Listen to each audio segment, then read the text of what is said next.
गायत्री तपोभूमि एक तपोवन है, दिव्य भूमि है।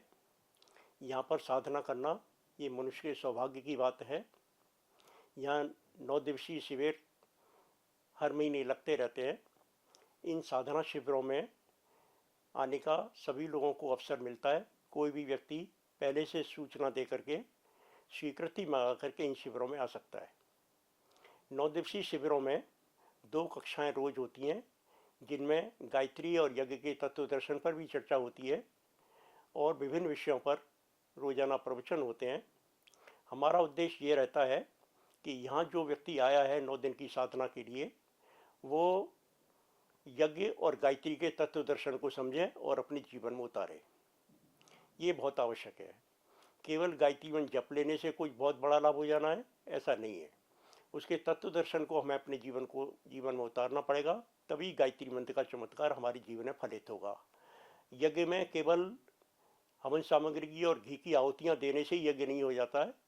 यज्ञ कुंड पर बैठ करके जो यज्ञ हम कर्मकांड पूरा करते हैं, वो तो अपने जीवन को यज्ञ में बनाने का प्रशिक्षण है। यानी हम अपने जीवन को यज्ञ में कैसे बनाएं।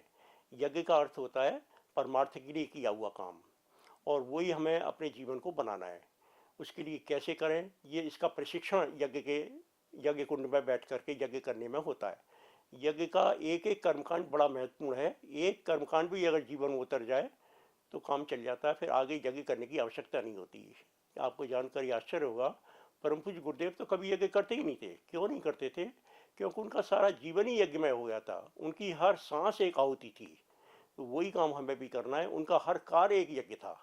तो हम अपने जीवन को यज्ञ में बनाना है, उसके लिए हमें प्रशिक्षण प्राप्त यहाँ पर होता है। गायत्री माने होता है सदचिंतन, अच्छे विचार। हम कैसे अपने अच्छे विचारों को फलित करें और अपने अंदर अच्छे विचार कैसे करें, बुरे विचारों से कैसे बचें, इसका प्रशिक्षण यहाँ पर कक्षाओं में होता रहता है। और यहाँ से जो भी साधक जाते हैं वो यहाँ से बहुत प्रसन्न होकर के जाते हैं और अपने जीवन में बदलाव महसूस करते हैं। सभी भाई बहनों का, सभी का यहाँ आह्वान है। यहाँ किसी प्रकार का कोई चार्ज किसी काम के लिए नहीं लिया जाता। वंदनीय माता जी के भोजनालय में सभी लोगों को निःशुल्क भोजन मिलता है और यहाँ ठहरने के लिए भी सबकी व्यवस्था होती है। न ठहरने का कोई पैसा लिया जाता है, न भोजन के लिए कोई पैसा लिया जाता है। काउंटर खुले हुए हैं, कोई व्यक्ति कुछ देना चाहे तो वहाँ पर अपने रसीद कटा सकता है। निस्वार्थ भाव से काम होता है, इसलिए उसका प्रभाव भी यहाँ पर आने वाले लोगों पर अधिक होता है। और सभी लोग ये सोचते हैं कि कितने निस्वार्थ भाव से ये लोग काम कर रहे हैं। तो यही सब व्यवस्थाएं गायत्री तपोवन की हैं जो हर आदमी को प्रभावित करती हैं।